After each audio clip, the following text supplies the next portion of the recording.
Assalamualaikum warahmatullahi wabarakatuh. Saya Lalu Azikri Amrullah dari kelas 11 IPA akan mempresentasikan atau menjelaskan sedikit materi tentang bereksperimen atau berkarya dalam seni rupa. Dalam materi ini ada 4 pokok yang akan kita bahas.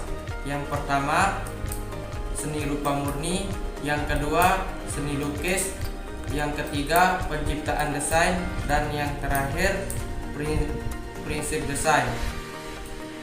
Langsung saja kita masuk yang pada materi yang pertama, yaitu seni rupa murni.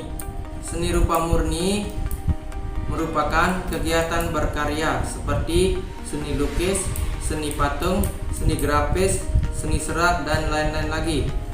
Dalam kita berkarya seni rupa murni ini, kita memerlukan kemampuan mengelola atau mengorganisir elemen-elemen visual untuk mewujudkan gagasan menjadi karya nyata. Tapi ada beberapa aspek-aspek penting yang harus kita perhatikan dalam berkarya seni rupa murni ini. Aspek yang pertama yaitu aspek konseptual. Ada beberapa hal dalam aspek konseptual ini. Yang pertama, penemuan sumber inspirasi. Yang kedua, penetapan interseni. Yang ketiga, penetapan interbentuk. Dan yang terakhir, penetapan prinsip estetik. Itulah beberapa aspek yang harus kita pahami dari berkarya seni rupa murni tadi. Kemudian aspek yang kedua, aspek visual. Sama dengan aspek konseptual tadi, ada beberapa hal penting yang harus kita perhatikan. Yang pertama, struktur visual. Yang kedua, komposisi. Dan yang terakhir, gaya pribadi. Kemudian aspek yang ketiga yaitu aspek operasional. Ada 3 tahap dalam aspek ini. Yang pertama, tahap persiapan. Kemudian tahap pelaksanaan. Dan yang ketiga, tahap akhir. Nah, itulah beberapa aspek yang harus kita perhatikan agar berkarya seni rupa murni bisa terlaksanakan.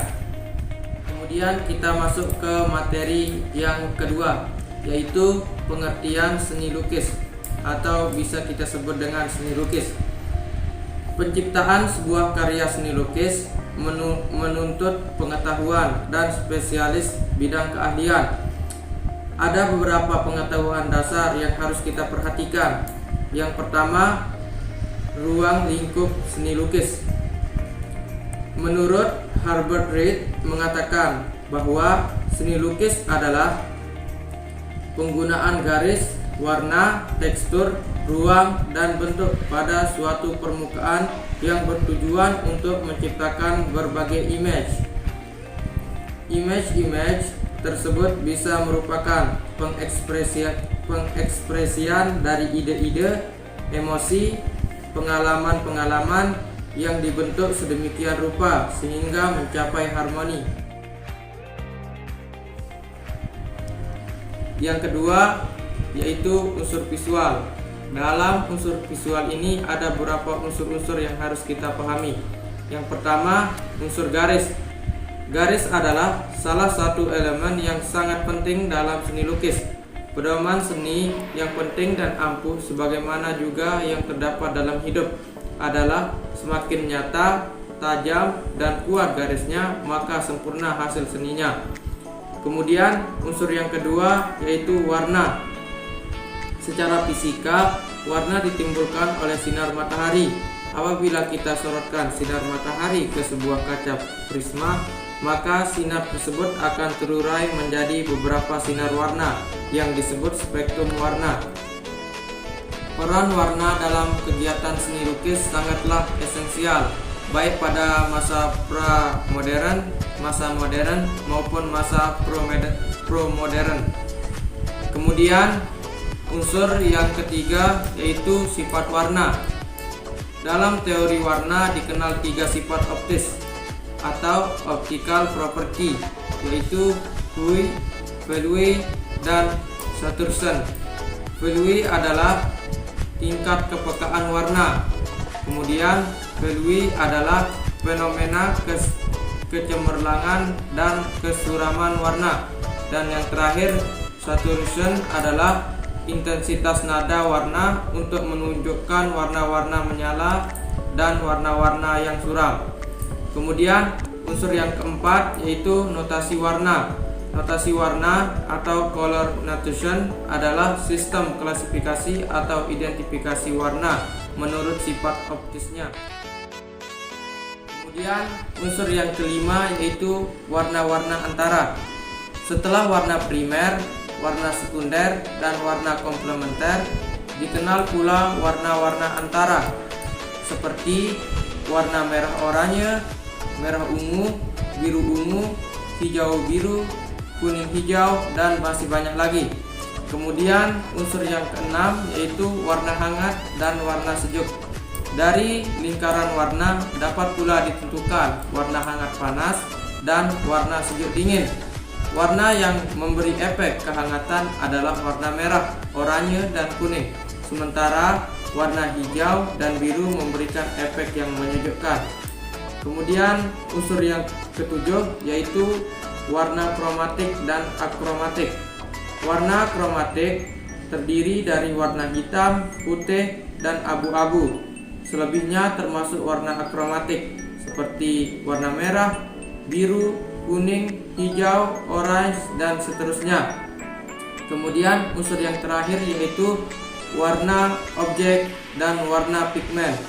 Warna objek adalah warna yang terkena sinar matahari spektrum yang mengenai mekanisme mata pengamat. Nah, itulah beberapa unsur-unsur visual yang harus kita pahami dalam seni lukis. Kemudian kita lanjut ke pengetahuan dasar tentang berkarya seni lukis. Yang ketiga yaitu ruang. Ruang, space. Berbeda dengan pengertian garis, ruang mempunyai dua dimensi tambahan yaitu lebar dan dalam. Ruang memiliki gerakan arah dan ciri umum seperti halnya diagonal, horizontal, bergelombang, lurus, melengkung, dan lain-lain. Kemudian pengetahuan dasar yang keempat yaitu tekstur. Ada beberapa tekstur yang sering digunakan oleh pelukis. Di antaranya yaitu rough, slick, grainy, soft, hard, dan sand. Kemudian pengetahuan dasar yang terakhir yaitu bentuk. Dalam teori seni pemakaian, istilah bentuk merupakan terjemahan dari shape, sedangkan istilah wujud merupakan terjemahan dari form. Bentuk biasanya diartikan sebagai aspek visual, bagian-bagian yang tergabung menjadi satu yang disebut rupa atau wujud.